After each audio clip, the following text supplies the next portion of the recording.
Everyone, welcome to engineer 7.0।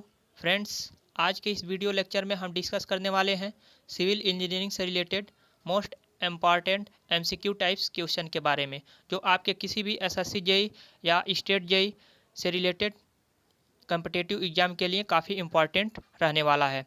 Friends, अगर अभी तक आपने हमारे चैनल को सब्सक्राइब नहीं किया है तो कृपया चैनल को भी सब्सक्राइब कर लीजिए, साथ में बेल आइकन को भी क्लिक कर लीजिए, क्योंकि मैं आपके लिए इसी प्रकार के जेई से रिलेटेड, एई से रिलेटेड या अदर कॉम्पिटिटिव एग्जाम से रिलेटेड इस चैनल के माध्यम से आपको इन्फॉर्म करता रहता हूं। साथ ही साथ एकेटिव या अदर स्टेट पॉलिटेक्निक से रिलेटेड मैं इस चैनल के माध्यम से इन्फॉर्मेशन देता रहता हूं। तो चलिए स्टार्ट करते हैं। क्वेश्चन नंबर 1 है the discharge coefficient for the venturimeter is between. Friends, यहाँ पर बोला है डिस्चार्ज कोफिशिएंट किसके लिए? वेंचुरीमीटर के लिए। तो जो वेंचुरीमीटर के लिए जो डिस्चार्ज कोफिशिएंट होता है 0.94 से 0.99। ओके, 0.99। तो इसमें आप देख रहे हैं पहला ऑप्शन रॉन्ग है, दूसरा ऑप्शन नियर अबाउट इसी के है, तो 0.95 टू 0.99, यानी कि राइट आंसर जो होगा वेंचुरीमीटर के लिए 0.95 टू 0.99 जो होता है डिस्चार्ज होता है coefficient of discharge for venturimeter. अगर वियर के लिए पूछता तो 0.61 से 0.69 के बीच में होता है। ठीक है, next question is convert the given reduce bearing north 58 degree 24 minute west to whole circle bearing. Reduce bearing में दिया हुआ है होल सर्कल बियरिंग में चेंज करना है। हम कैसे इसको चेंज करेंगे? सबसे पहले हम इसे क्वाड्रेंट बना लेते हैं, इसको हम नॉर्थ से रिप्रेजेंट करते हैं, नीचे में हम साउथ, ठीक है, और इधर वेस्ट और इधर वेस्ट और इधर east.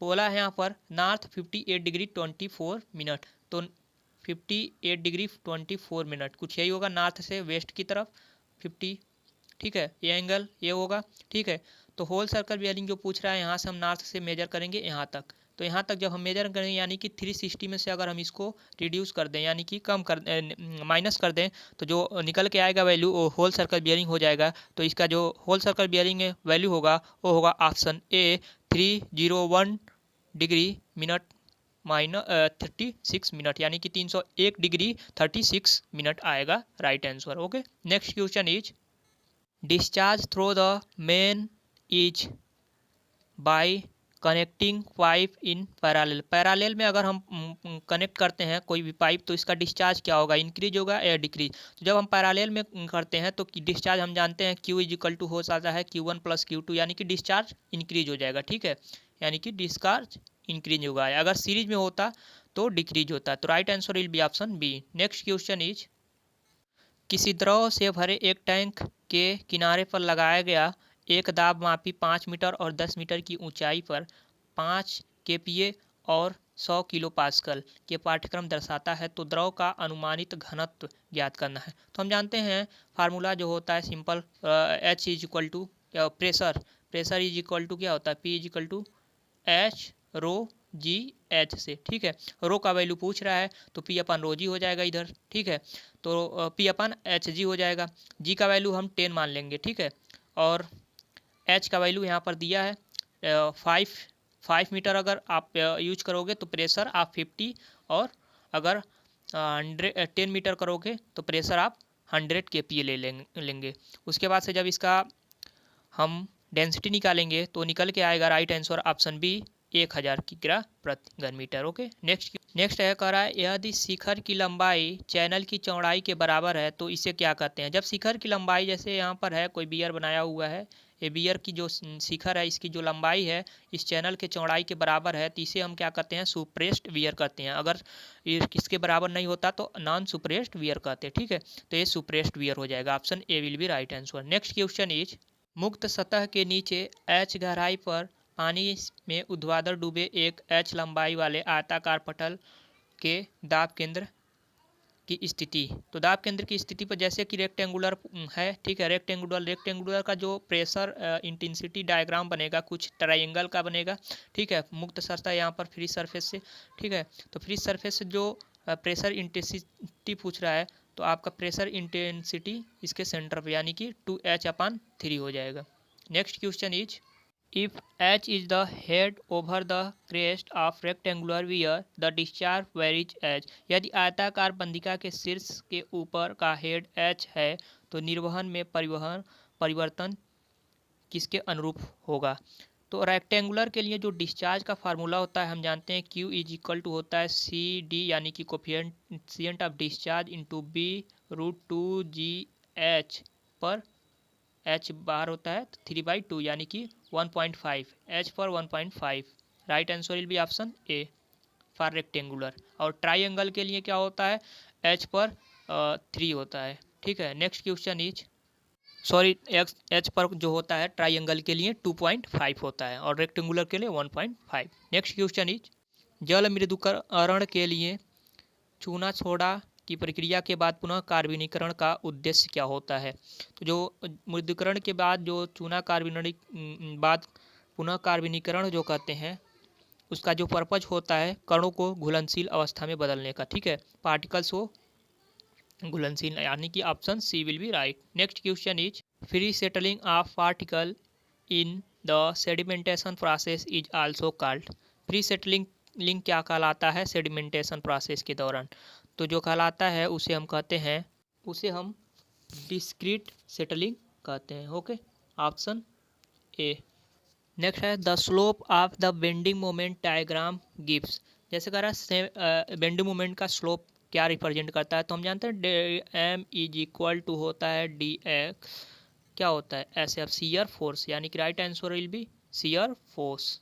Okay, next question is what will be the end moment of a fixed beam with the uniform distributed load of W kilonewton per square meter and length of L metre. Fixed beam के लिए बोल रहा है तो fixed beam हम जानते हैं कुछ ऐसे होता है यूनिफॉर्म यूडीएल है इस पर लगा हुआ है। इस केस में क्या पूछ रहा है आपका बेंडिंग मोमेंट पूछ रहा है तो WL²/12 होता है माइनस यानी कि plus minus option D will be right WL²/12। Next है if 1 acres equals to 100 square kilometre and 100 hectare equals to 1 square kilometre then 1 square kilometre equals to square metre. यानी कि 1 स्क्वायर किलोमीटर जो है उसको square metre में change करना है। तो जैसे की बात है स्क्वायर किलोमीटर को यानी कि 1 किलोमीटर इज इक्वल टू होता है 1000 मीटर। ठीक है, इसमें जब 1000 की स्क्वायर किलोमीटर में चेंज करेंगे तो 3 टाइम्स यानी कि 6 टाइम्स 0 हो जाएगा यानी कि right answer will be option C 10,000। ठीक है, 10 lakh square metre. Next question is shear stress is stress. कह रहा है शियर स्ट्रेस इज स्ट्रेस। कौन सा स्ट्रेस होता है शियर स्ट्रेस को सेकेंड नेम से और किस नेम से हम जानते हैं। बेंडिंग रॉन्ग है, नॉर्मल ये भी रॉन्ग है, प्रूफ ये भी रॉन्ग है यानी कि टेंजेंशियल से नाम से भी टेंजेंशियल स्ट्रेस जो होता है उसी को हम शियर स्ट्रेस के नाम से जानते हैं। Next question is the ratio of head recover to the head put in is known as. प्राप्ति हेड और प्रेषित हेड के अनुपात को क्या कहते हैं तो इफिशियंसी कहते हैं। राइट आंसर जो होगा वो होगा option D efficiency. Next question is the centre of gravity of a uniform lamina lies at. जो सेंटर ऑफ ग्रेविटी है किसी यूनिफॉर्म लेमिना है उसका सेंटर ऑफ जो एक्सिस मिड पॉइंट में जो एक्सिस होता है मिड पॉइंट में जैसे कोई भी लेमिना है। ठीक है, इसका जो एक्सिस होता है उसके मिड पॉइंट में ही जो है सेंटर ऑफ ग्रेविटी होती है। तो राइट आंसर जो होगा अकॉर्डिंग टू क्वेश्चन होगा ऑप्शन बी। ठीक है, next question is Imhoff cone is use to measure. Imhoff cone जो होता है उसे क्या चीज़ मेजर करने के लिए होता है तो वो सेटलिंग सॉलिड्स को मेजर करने के लिए होता है। ठीक है, तो राइट आंसर जो होगा option A stable solid. Next question is संयुग्मी बीम यानी कि कंजुगेटेड बीम जो होता है में किसी खंड पर लगने वाला बेंडिंग मोमेंट वास्तविक बीम में क्या उत्पन्न करता है। तो जो बेंडिंग मोमेंट होता है वह डिफ्लेक्शन उत्पन्न करता है जबकि अगर शियर फोर्स होगा तो स्लोप को रिप्रेजेंट करेगा। तो according to this question right answer जो होगा वो होगा option B deflection. Okay, next question is the distance of vena contracta from the orifice is approximately. छिद्र यानी कि ऑर्फिस से जेट संकोच की दूरी क्या होती है, तो 0.5 होती है उसके डाया का। तो राइट आंसर जो होगा option D, 1/2 dia of orifice. Okay, next question is the ratio of lateral strain and linear strain. Lateral strain और लाइनियर स्ट्रेन का जो रेशियो होता है उसे क्या कहते हैं, उसे पॉइजन रेशियो कहते हैं। ठीक है, पॉइजन रेशियो। और पॉइजन रेशियो का जो वैल्यू होता है वो 0 से 0.5 के बिटवीन होता है, जिसमें कंक्रीट का जो होता है 0.1 से 0.2 के बीच में कंक्रीट का पॉइजन रेशियो होता है।